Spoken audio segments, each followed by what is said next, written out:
మీ business ఏదైనా మీ ఊర్లో promotion చేయాలంటే అది సుమన్ టీవీతోనే సాధ్యం. ఇప్పుడే సంప్రదించండి. నమస్తే, వెల్కమ్ టు సుమన్ టీవీ.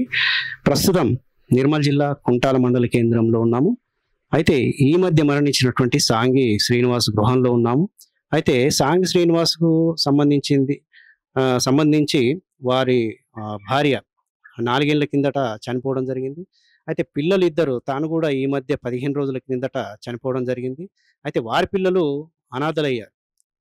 కానీ ఈ పిల్లలు మామూలుగా గాకుండా అంటే బదిరులు. మాటలు రావు, చెవులు వినబడవు. అంటే తల్లి లేదు, తండ్రి లేరు. తర్వాత ఎదుటివారు ఏం జెప్తున్నారో అర్థం గాదు. అలాగే వినబడదు.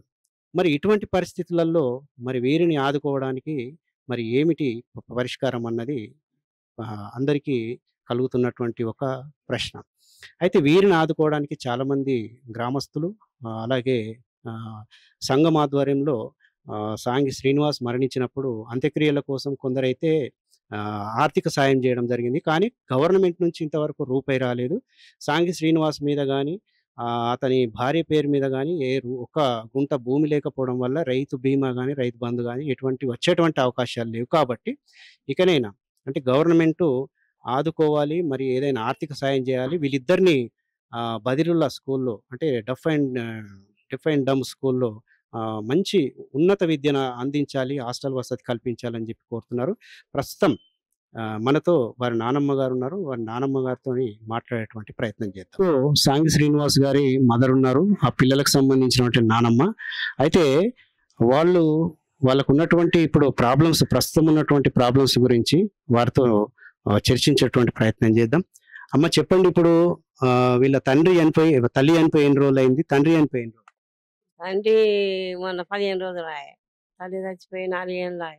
4 సంవత్సరాల కిందట తల్లి చనిపోయింది. 15 రోజుల కిందట తండ్రి చనిపోయిండు. తండ్రి చనిపోయిండు. ఇగ ఆళ్ళకి సైరజు నేనే చేసుడిగ. తింటవా, స్నానం చేస్తావా ఎట్లనా అని సైరజ్ చేసుడు మనమే ఇగ. అంతే. అంటే వీళ్ళకి మాటలు రావు, చెవులు కూడా వినబడవు. ఏం రావు, మాటలు రావు వాళ్ళకు. మాటలు రావు. ఇక మనకు మనసులో చెప్తే ఏమి ఇది వాళ్ళకు. వాళ్ళని మనిషులు మాట్లాడితే ఏమని అంటారు. ఇప్పుడు ఆళ్ళకెరక నాకెరక సైరజ్ వాళ్ళకిన రాదు. అయితే ఇప్పుడు ఈ తల్లి పేరు మీద గానీ, తండ్రి పేరు మీద గానీ ఎటువంటి భూమి కూడా లేదు. అంటే భూమి లేదు, ఏమి లేదు. భూమి లేదు, ఏమి లేదు వాళ్ళకు. ఇక ఆదిరిమానం మనమే ఇక చాయకరం చేసేటోళ్ళు మీ అసంటోళ్ళు ఇక. ఏమి లేదు, భూమి లేదు, ఏం లేదు. అక్కడ లేరు, ఇక్కడ లేరు.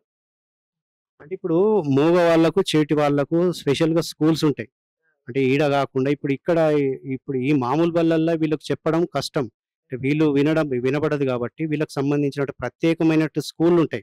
స్పెషల్ స్కూల్‌లు. మరి అక్కడ చేర్పించేటువంటి ప్రయత్నం ఏమన్నా చేస్తున్నారా? ఇగ ఇగ అది అంత నాకేం గుర్తు గాని మా ఆళ్ళకెరక ఇక సారు. మనకేం మెరుకుండదు గవి. మనకు దీలకనే ఇవన్నీ పట్టుకొని ఇట్లా పట్టుకొని ఇట్లా చేరుతున్నా నేను. ఏం చెయ్యాలి? అదే హైదరాబాద్ నుంచి వచ్చి వీళ్ళతో అంటే తీసుకుపోతాం. తీసుకుపోతామని వచ్చిండ్రు. తోలేస్తామని మేమన్నాం. ఇక అటే దూరం ఉంటేనే బెస్ట్. దగ్గరుంటే ఆళ్ళు మనకు చూసి ఎళ్ళేస్తారు. మన ఎంబడిగా ఉరికేస్తారు ఆళ్ళు. మరి దూరం ఏద్దామని అంటున్నాం మేమే. ఇక ఇటు ఏడన్నా దగ్గర ఏద్దామన్నా ఆళ్ళు ఉండరు. ఆళ్ళుండరు. ఎళ్తావా దూరం? హైదరాబాద్ పోతావా? చదువుకోవడానికి. చదువుకోవడానికి ఎళ్తావా హైదరాబాద్? అయితే పాపం వీళ్ళకు కనీసము మాట్లాడేటువంటి పరిస్థితులలో కూడా లేరు. తల్లి, తండ్రి చనిపోయినప్పుడు వీళ్ళకి ఎలా రియాక్ట్ అవ్వాలో కూడా తెలియదు. అసలు బేల చూపులు చూస్తూ తల్లి చనిపోయినప్పుడు చిన్న పిల్లలు. తండ్రి ఈ మధ్య చనిపోయినప్పుడు కూడా అసలు పాపం ఎలా రియాక్ట్ అవ్వాలో అన్న విషయం కూడా తెలియదు పాపం. ఇద్దరికి మాటలు రావు, వినపడవు. అయితే ప్రస్తుతము వీళ్ళు ఉంటున్నటువంటి పరిస్థితులలో మరి అమ్మ, ఇప్పుడు మీకు ఆర్థిక సాయం ఎక్కడైనా ఎవరైనా పైసలు, డబ్బులు ఇవ్వడం ఎక్కడి నుంచైనా డబ్బులొచ్చినాయా గవర్నమెంట్ నుంచి? వచ్చినాయి. గవర్నమెంట్ నుంచి వచ్చినాయా? మన మండలమే వచ్చినాయి. మనూరు మండలమే. ఒకాయన తీసుకొని వచ్చిండు. బయట వాళ్ళు ఇట్లా బయట వాళ్ళు ఇచ్చినయి గాదు. సర్కారు నుంచి అయితే ఏం రాలే. సర్కారు నుంచి ఒక్క రూపాయి కూడా పైసలు కూడా రాలే. ఆ పైసలు వస్తాయి మనకు. నీకు వస్తుందా? పింఛన్ వస్తుందా? వీళ్ళకి వస్తాయి, ఇద్దరికి వస్తాయి. వీళ్ళిద్దరికి పింఛన్ వస్తుంది. నీకు? నాకు ఒక 2000 వస్తాయి. కేవలం పింఛన్ మీదే ఆధారపడుతున్నారు. అంతే అంతే ఆధారపడుతున్నాం మేము. తండ్రి పేరు మీద కానీ తల్లి పేరు మీద కానీ ఎటువంటి భూమి లేకుండా. భూమి లేదు, ఏం లేదు, గాడెడు భూమి కూడా లేదు. ఉన్న కాడికి ఇల్లు కట్టుకున్నాం. ఉండేంత భూమి ఇల్లు కట్టేసినాం, అయిపోయాయి. అంటే భూమి ఉంటే ఒకవేళ ఇలా రైతు బంధు వచ్చేటువంటి పరిస్థితి ఉంటుంది. అవన్నీ ఐదు ఐదు లేదు కదా మనకు, ఆ భూమి కూడా లేదు, ఇంత లేక ఇంత లేదు. ఉన్న కాడికి ఇల్లు కట్టేసినాం. ఇక ఇల్లు నీడైతే ఉండాలి కదా మనకు, ఉండదది, అన్ని ఇల్లు కట్టేసిండు అంతే. ఇప్పుడు ఏమన్నా మాట అంటే వీళ్ళతో చెప్పాలనుకుంటే ఏదైనా సైగలు చేయడమేనా, వేరే ఇంకా సైగలు చేసి చెప్తావు ఏదైనా చెప్పాలని? అంతే. ఇప్పుడు మరి వీళ్ళకి చూడాలనిపిస్తే మరి నువ్వు అంత దూరం పంపించడం ఇబ్బంది అవుతుంది. ఇబ్బంది కాదు కానీ ఓలన్న పోతారు శాతకంతాన్ని ఫోన్ చేస్తే ఆ ఫోన్లో నేను మాట్లాడతా వీళ్ళతోని.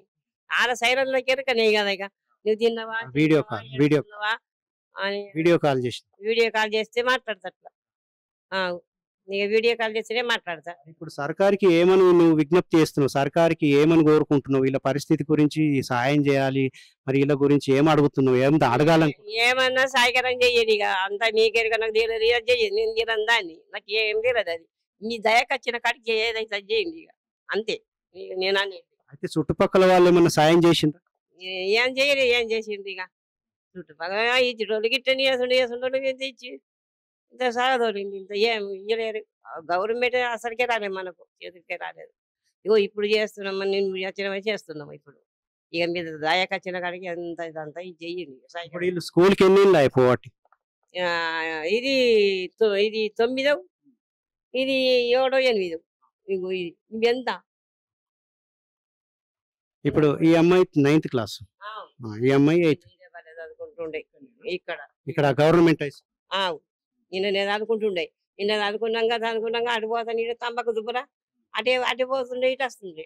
పరీక్షలు రాయదలిగి ఏదైనా రాయదలిగినా కానీ ఇంతకు వచ్చి రాసి వెంటనే తోలుకొని పోతుండే తండ్రి, అంతే. ఇక ఇప్పుడు తండ్రి పరిస్థితి ఎట్లా అని అటేస్తున్నాం, పట్టణంలో వేస్తున్నాం. ఇక మనసుంటూ పోయిమంటే ఉరికేస్తారు దగ్గరుంటే, ఇక దూరం వేస్తామని దూరం వేస్తున్నాము. లేకుంటే అటు వేయకుంటే మీ దగ్గర ఉంటే ఇది అవుతుంటే అప్రసాద్ చదువుకున్న వాడితే అటే ఉంటుండే మనం ఇటు అని అట్లా చేస్తున్నాం. ఇప్పుడు పట్టణానికి వేస్తున్నాం. ఇక మీ దయకొచ్చిన కాడికి ఎంత అవుతుందో వేయండి, ఎట్లయితే అట్లా వేయండి. మాకైతే తెలియదు ఇక, మేమైతే గుడ్డి అన్నది ఇక. సో ఇది అనుష అక్షయ వాళ్ళ నానమ్మ చెప్తున్నటువంటి పరిస్థితి. అయితే ఇక్కడ కాకుండా హైదరాబాద్లో దూరంగా ఉంటే పిల్లలు కొంచెం చదువుకు అలవాటు పడిపోయి ఇవన్నీ మర్చిపోతారు. ఇవన్నీ మర్చిపోయి వారు కేవలం చదువు మీద కాన్సన్ట్రేషన్ చేస్తారని చెప్పి ఉద్దేశంతో దూరం పంపించడం జరుగుతూ ఉన్నది. అయితే ఇక్కడ మరి గవర్నమెంట్ నుంచి ఇంతవరకు ఏ ఆర్థిక సాయం లభించలేదు. ఇప్పటికైనా మరి మూగ పిల్లలు ఉన్నారు, మాటలు రానటువంటి పిల్లలు ఉన్నారు, వీరికి ఏదైనా ఆర్థిక సాయం చేయించి మరి పిల్లలకు వీళ్లకు వీరిని నమ్ముకున్నటువంటి నానమ్మకు, అలాగే వీరి పేరు మీద ఉన్నటువంటి తండ్రి పేరు మీద ఉన్నటువంటి కనీసం ఏదైనా ఆత్మబంధు కింద కానీ ఇతర పథకాల కింద ఏదైనా లబ్ధి పొందేటువంటి పథకాల కింద గవర్నమెంట్ ఆదుకొని సహకారం అందించి సాయం చేయాల్సిందిగా వీళ్ళు విజ్ఞప్తి చేస్తూ ఉన్నారు. నానమ్మ పేరు చెప్తా ఇందులో చెప్తా అప్పుడు. అయితే ప్రస్తుతం అనుప్రియ మన చాలా ఇంటెలిజెంట్, అంటే మాటలు రాకపోయినా చెవులు వినిపించకపోయినా చాలా చక్కగా తన పేరు ఏంటని సైగలతో చెప్పినప్పుడు చాలా చక్కగా ఇంగ్లీష్లో తన పేరు కూడా రాయడం జరిగింది.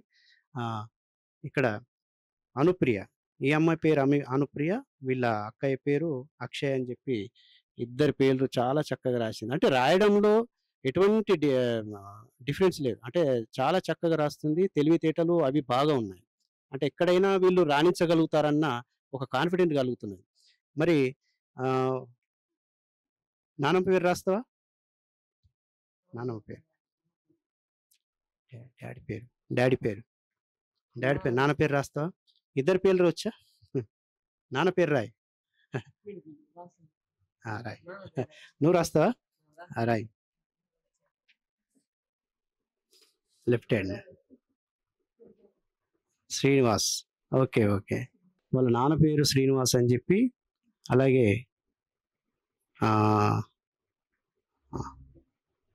అమ్మ పేరు ఏం పేరు? భోజం. నీ కోడలి పేరు కోడలి పేరు అంశ. అదే రాస్తున్నది. హంస రాసింది. అలాగే ఇట్లా నాన్న పేరు, తల్లి పేరు కూడా చాలా చక్కగా ఎటువంటి స్పెల్లింగ్స్ మిస్టేక్స్ కూడా లేకుండా కూడా వీళ్ళు రాయడం జరిగింది. వీళ్ళని గనుక మంచి స్కూల్లో, మంచి హాస్టల్‌లో జాయిన్ చేస్తే గనక వీళ్ళు మంచి ప్రయోజకులు అవుతారని చెప్పి ఒక కాన్ఫిడెంట్ కలుగుతున్నది. అయితే వీరికి ప్రస్తుతము గవర్నమెంటు ఖచ్చితంగా ఆదుకొని వీరిని చదివించి, ఉన్నత చదువులు చదివించి వీరికి ఒక మంచి తోవ చూపాల్సినటువంటి అవసరం ఉన్నది. కెమెరామెన్ బాలుతో శివ సుమన్ టీవీ.